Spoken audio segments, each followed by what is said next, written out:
everybody who is here. Okay.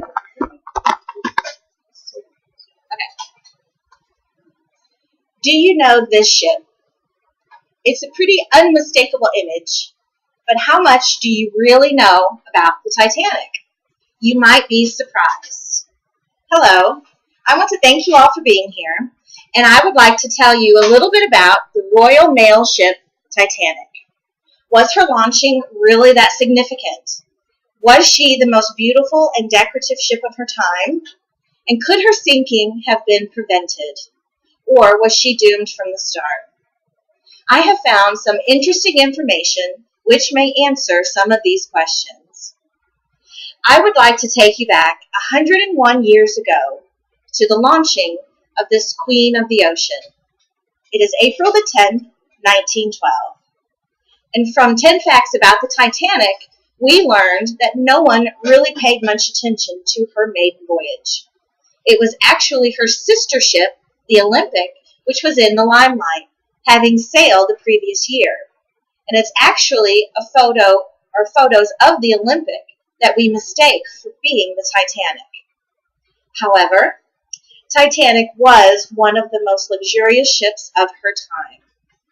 Let's take the Grand Staircase, for example.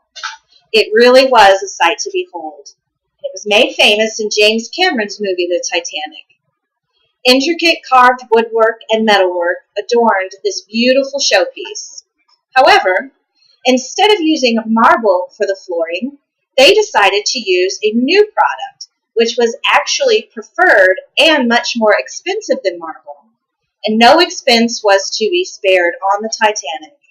And what was that product? Linoleum. Now, I would like to take you 4 days out on her journey. It is now Sunday morning, the 14th of April, and it is the morning of the disaster.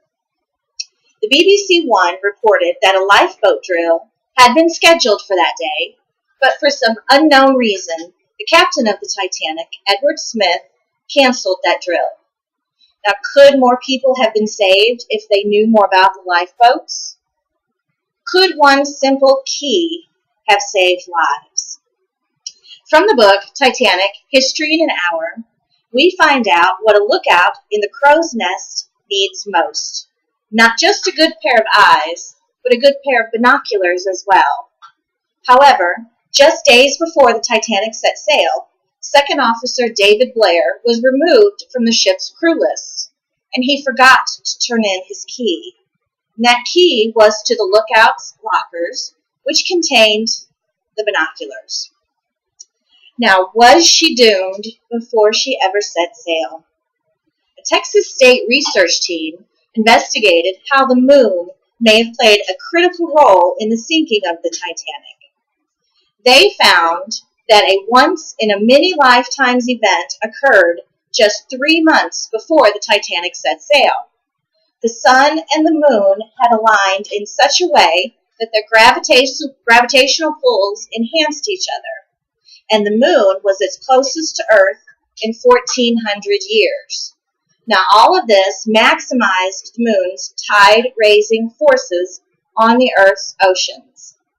And it was these unusually high tides which caused many icebergs to become dislodged and move into the southbound ocean currents in an unusually high number and straight into the path of the Titanic. Now, it is Sunday evening, and it is 11:40 p.m. Titanic hits an iceberg. From the book, The Discovery of the Titanic, we learn that the damage was not just one big gaping hole, but rather 6 small separate gashes. That allowed water into 6 compartments simultaneously. Now, the Titanic was designed to withstand up to 4 flooded compartments, but these 6 small gashes may have been all that was needed to bring down the Titanic. And speaking again about the lifeboats, even though they could not have carried everyone to safety, most of the lifeboats launched were sent out half empty. For example, lifeboat number 7 carried only 24 people, despite being able to carry 65. And lifeboat number 1 carried only 12 people, despite having a capacity for 40. Now, of the available 1,178 seats, 465 were sent away empty. Now, taking in all of these instances, the lifeboat drill, which never happened, the missing key, and the moon, as uncanny and incredible as they are, seemingly doomed the ship before she ever even got set out.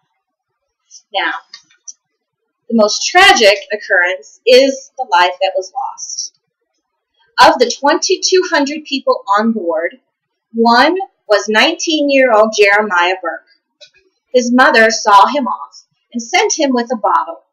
It was going to be an amusement, send out a message and see if it would come back.